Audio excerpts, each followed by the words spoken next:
Hey up everyone. Well, you asked, and it's finally here. So, you want a bike from the 90s, and you want it to be reliable. You want it to be a good all-around motorcycle, and you want it to be fun. Most of all maybe, you want it to be cheap. Is that possible? Well, today I'm going to take you through some of my biased choices to give you a top 10 of the best used motorcycles from the 1990s. These are bikes that come as cheap as they will ever be today. Prices can only go up if you look after them well, and most were built to an amazing standard. So, after some research and a lot of head scratching, I came up with the following list. It will undoubtedly leave some great bikes out, and you can tell me in the comments which bikes you would have included. That's always an interesting read. Anyway, let's get on with it so you can see which bikes I've put in my particular top 10 motorcycle bargains of the 1990s. First for today is the Honda CB500E, built from 93 to 2003. Now, there's little need to introduce the CB500 in general, and the CB500E was first built in 1993.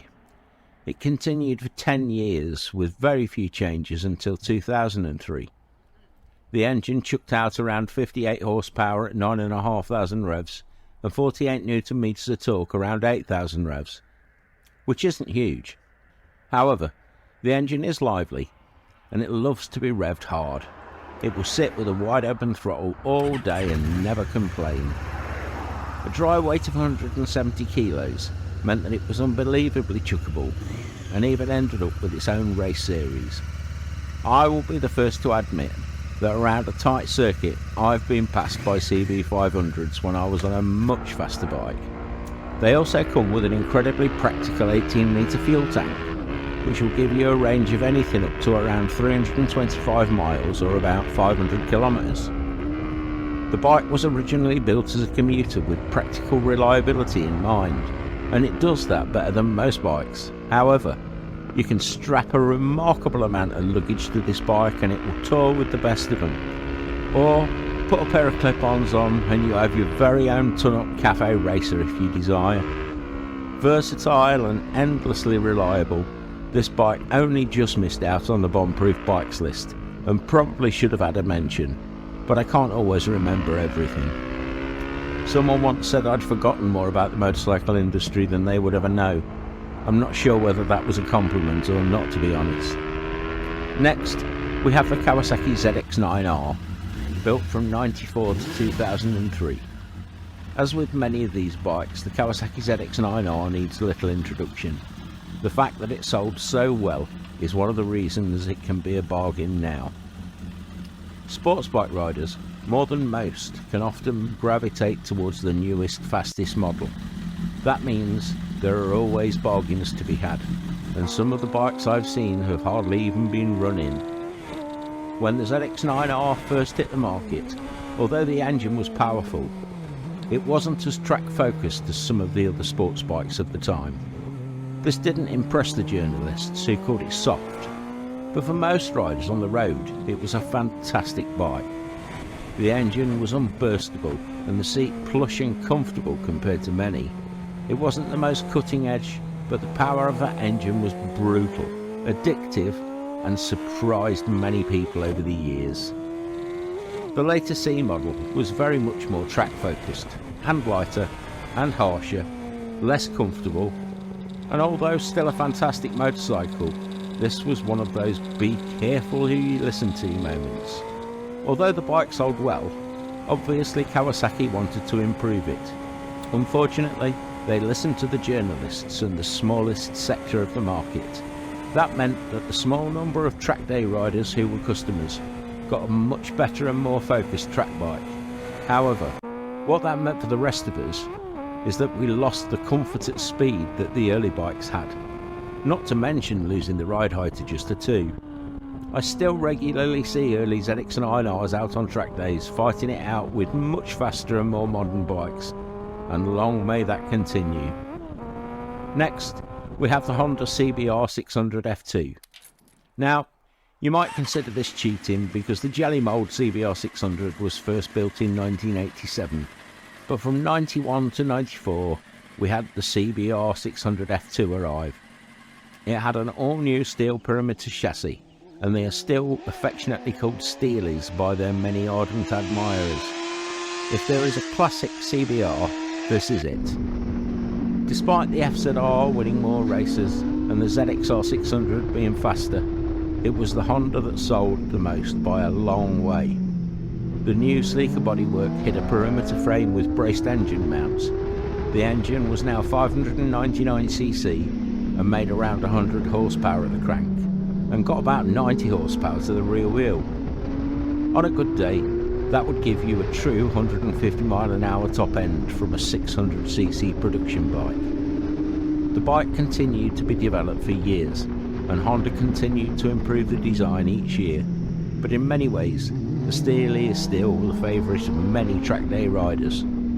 Despite the incredible power from a 600cc bike, it was a reliable engine with few flaws. The gearbox is slick, the suspension great for road or track, and it was a much more comfortable bike than many of the other sports bikes. The CBR 600 F2 really was a complete package, and Honda had to work very hard to make any improvements over the following years.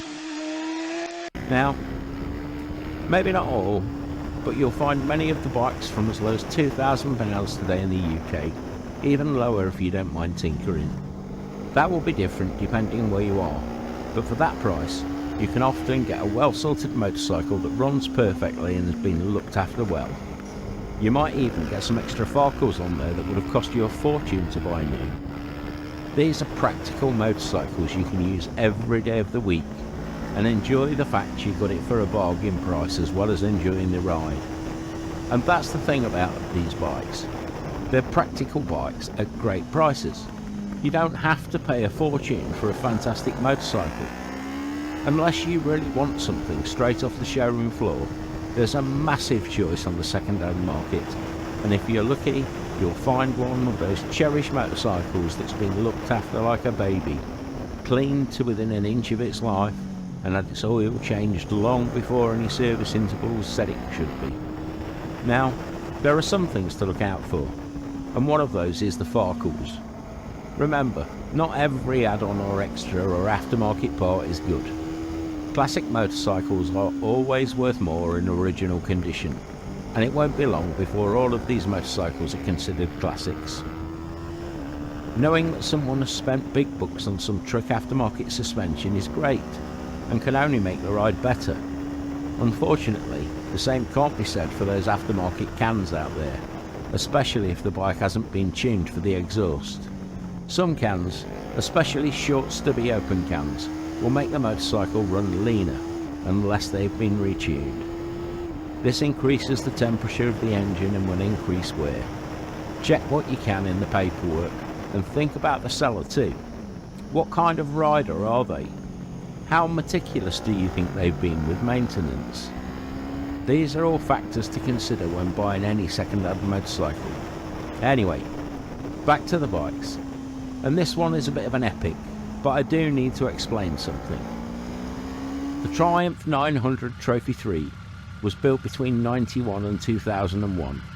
Now, this is a bike I've got a personal connection with, so forgive me if I sound a bit biased. I will try and point out its flaws too. There were three phases of the development of the Trophy Triple. When Triumph was reborn, no one really knew what to expect. The modular concept they came up with was built around a flexible engine base. There were two different block sizes for the Triple, but the 900 engine was fantastic and far better than the smaller 750 sibling. It was strong and fast, and in the Trophy 900 it found its perfect home. The sports touring market was highly competitive at the time, but no one other than Benelli had a big triple challenge for Triumph. That syncopated throb from the exhaust was totally addictive, and the surge that came as you opened the throttle was smooth, faultless and seemingly endless. The fueling from the 3 Mikuni carbs was probably as good as any bike I've ever owned, and so much better than even the most modern fuel injection systems below 3000 RPM. Roll-on power was unbelievable. I used to say, pick a gear, any gear, 30 to 100 mile an hour in 3 seconds, and it really was that good. So, what are the flaws, I hear you say? Well, all of the early Hinckley bikes had 2 flaws. One was the sprag clutch, and the other was the fact that the massively over-engineered spine frame and high fuel tank meant at low speeds it could get a bit top heavy. You will notice minor scratches on a lot of the bikes where the bike is simply overbalanced on the rider while they are moving it around a car park. Once they started to go, if you had a full tank of fuel, you needed arms like George Foreman to stop them going over. The sprag clutch is more complex and was actually easier to address on the very first models built in 93 and 94. The problem with the sprag clutch was that if it went, and it is a known fault, you have a long hard job in the workshop. As is often the case with manufacturers, Triumph refused to recognise it as a production fault, and if you always had 100% battery charge, all the stars were aligned, chanted mystical incantations and everything went well, they could run for years. Mine had over 85,000 miles on it when I sold it with no problems at all, and I have known many go over the 100,000 mile mark. However, if there isn't paperwork or other proof that the sprag clutch has been replaced, you do need to consider the cost and time of doing it. The early first generation Trophy, built in 93 and 94, had a small access point where you could get to the sprag clutch, but the later castings didn't have that. Thank you, Triumph. So that meant engine out, splitting the cases, and a complete strip down. Apparently the job can be done easier with the engine upside down, but it's a pig of a job that many of the dealers didn't even want to take on. The other problem you had with the later Frog Eye models built from 96 on is that you had to ride around on one of the ugliest bikes ever made. Whoever designed that fairing wants his crayons taken off him for making everyone else look at it for so long. The sad bit is, the early ones looked great, really sleek, and the fairing was effortless to sit behind, so it didn't need a redesign. The sprag clutch did. So, if you have one, or buy one, keep your battery fresh, and don't ever skimp on oil changes. And if you hear it go, just go home and have a cry. Things will get better, I promise. To continue, we have the Yamaha XJR 1200. Built from 94 to 97, then the 1300 continued until 2018. That's a phenomenal 24 years. Now picture this in the Yamaha boardroom, if you will. Despite track success with the FZR range, they had been consistently outsold by Honda in the showrooms of the world. They needed something new, and the 1993 launch of the GTR 1000, despite costing millions in research and development, had failed. Some wise guy says, why don't we just use the FJ 1200 engine in a naked bike? Well, with streamlined bodywork adorning the showrooms of every brand and all the successful bikes of the time being covered in plastics, this was a brave suggestion. Even braver was the Yamaha exec who said yes. It was at that moment this thoroughly modern muscle bike was born. No frills, just a simple twin-loop cradle frame and a stonkingly powerful motor with the brakes and suspension to match. This is another moment when one of the big players in the industry actually seemed to listen to customers. At another time, this bike might have been called retro, but that wouldn't do it justice. If all the XJR was a retro bike, it would never have lasted an incredible 24 years in the Yamaha lineup. It was a thoroughly modern bike, just built in the way people had always done for around 50 years before. It wasn't flash, it wasn't the best at anything, but it did everything you could want from a road bike and always had performance to spare. For a big bike, it handled great, and the years of production mean that there are more aftermarket parts out there for this bike than the number of rumours that Prince Andrew has had squashed. The engine was just over-engineered and will survive the most brutal thrashing day after day. Simple, reliable and fast. That might well have been the only design criteria in the end, but it worked, and it worked well. Next, we have the Harley FXDX Superglide Sport, the one built from 1999 to 2001 specifically, although they continued to 2005 with a fuel-injected model. Now, I feel like this is one where I'm going to get crucified by both sides. The Harley riders will be shouting, "Why did you pick that one?" And the non-Harley riders will be shouting, "There's no such thing as a bargain Harley." But you know, I really choose the obvious. This is again a bike I have a personal connection with. I still have mine. I just wish the alarm was on somebody else's bike. To be clear, I always hated Harleys. Then, after an accident, I had to get a bike with a low seat height for a while. I found a lovely Honda Shadow VLX which got me riding again quickly, but I needed something to carry two people and luggage in comfort. I tried all sorts, from the big Shadows to the Mean Streak, and then a guy convinced me to take an FXD he had for a run. That was a later FI Superglide with a single disc front end. But the engine was so much stronger than I expected, it made me think. I left and did some research, and found that the early Superglide Sports had twin discs and fully adjustable suspension front and rear. Luckily, I found one. Contrary to popular opinion, it handles great, and you can see me throwing it around in the Yorkshire Dales in the video linked above. I've never had the dreaded dyno wobble people talk about, and have chased down many much more powerful bikes. I also check the cam followers religiously, but they still show no signs of the wear or deterioration that people often say is a problem. So, overall, I would say, with the carb-fed 1450 twin cam engine and dyno chassis, you have a great combination. I prefer the mid-pegs, but that's personal. I don't like feet forward. What you get is a comfortable mile-eater that will go from 50 to 90 mile an hour quicker than many bikes, and both the engine and chassis have more aftermarket parts available than pretty much anything. Now the dyno chassis is being discontinued, and because it's so popular, prices are likely to rise over time. If you can get hold of a twin disc one, the brakes are stronger, and I personally wasn't happy with the single disc front. And if you can get one of the two models I believe that had adjustable suspension, you're on to a winner. They are the most expensive bike on this list by far, but for a Harley they can be a bargain if you look hard enough. I know you will have something to say here, so I look forward to your comments.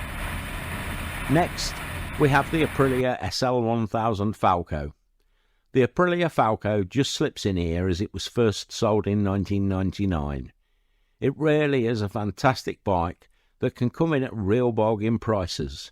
In some ways, it's less sought after than the Mille and Tuono, and the Rotax engine is tuned a little more softly than the Mille engine. However, it still kicks out 118 horsepower and over 95 Nm of torque. Compared to most touring bikes, it's fast and agile. It just seemed to slip between the cracks. It wasn't quite as roomy as the big Tourers, but it wasn't quite as harsh and unforgiving as the sports bikes can be.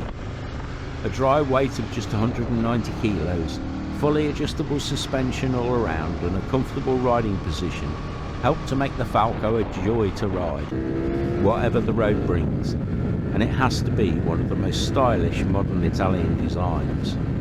Prices are about as low as they will get now, and most Aprilia owners do seem to dote on their bikes. That means you can be more confident about maintenance getting done on time. All in all, a good Falco will not only give you an exciting ride, it'll stand out from the crowd and never go down in price if you treat it well. Next, we have the Ducati ST2. Like the Aprilia Falco, the Ducati ST2 wasn't the most popular bike in Ducati's lineup when it arrived in 1997. It had a strong engine derived from the 2-valve per-cylinder Passo engine, which gave it masses of torque, and the trellis frame was lifted straight from the 916. It just lacked the top-end power of the more sports-orientated Ducatis, and that is what most Ducati riders wanted. I once saw it described as the gentleman's express, and it seemed an apt term. It was a GT bike, much more comfortable for long journeys than most of the Ducati lineup, It even carried almost 23 litres of fuel. This was a practical Ducati that could be used every day. A bike built to lure the buyers away from the big four Japanese companies.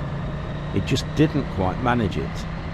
They are a great bike though, and because they aren't as sought after, they can come along at bargain prices compared to the price of the other Ducatis of that time.